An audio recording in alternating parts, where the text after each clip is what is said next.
Mayong gabi mga karignisyon, isa kita sa Bible verse. Pagkatuon sa kita, samtang dili kita matulog, ningtak na sa kabion, nga verses nga mga binubo. Ang atong pagkatunan karon unsay ngalan sa gikaon ni Adan ni Eva nga diha sila nakasala nga adunay prutas dito nga gibutang dito taliwala sa tanaman sa Eden nga kini ba usaba ka ngalan prutas mao hinungdan nga nakasala ang atong mga unang ginikanan. Unsa man gyud kini nga prutas aduna po'y nagsulti nga mga katawhan nga kadto kuno usa ka mansanas. So aduna say nagatuon ini nga dili sila mukaon og mansanas kay kini mauni ang gikaon ni Adan ug ni Eva og hinungdan nga sila mauni ang nakahimo og sala umikan sa ilang gikaon. Usa daw ka mansanas.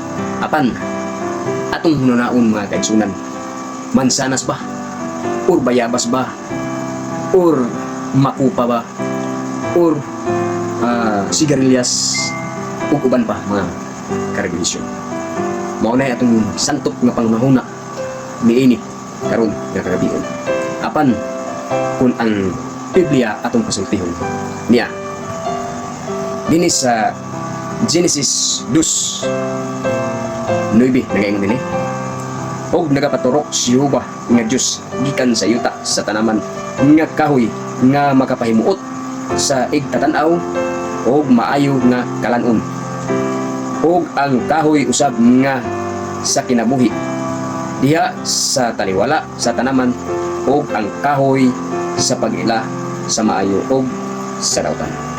Daghan gipang tanom didto sa tanaman sa Eden. Andre sa tanaman nga adunay kahoy nga makapahimuot kung ikaw kaniadto magtan-aw dito sa tanaman sa Eden magtutukas adunay makita nimo dito nga kahoy nga makapahimuot sa imong mga mata, no? Unya aduna po'y gihimo ang Dios nga mga kahoy nga kalanon. Mao ni ang ilang gikaon mga kalanon mga karignisyon. Apan aduna say kahoy dito sa kinabuhi nga gibutang sa Ginoo ug taliwala sa tanaman sa Eden adunay usa lamang ka kahoy. Mao kini ang kahoy nga mao gikaon ug mao kini ang nakapabukas sa ilang mga mata. Mao kini ang kahoy nga gitawag sa pag-ila sa maayo ug sa dawtan. So mga karignisyon hintak na sa gabion atong hibaluan nga dili prutas nga mansanas ang ilang gikaon ug dili usa ka kahoy nga ginganlan sa pag-ila sa maayo ug sa dawtan. Magayon ako kaninyo hintak na sa gabion ngayong gabi sa tanan. God bless.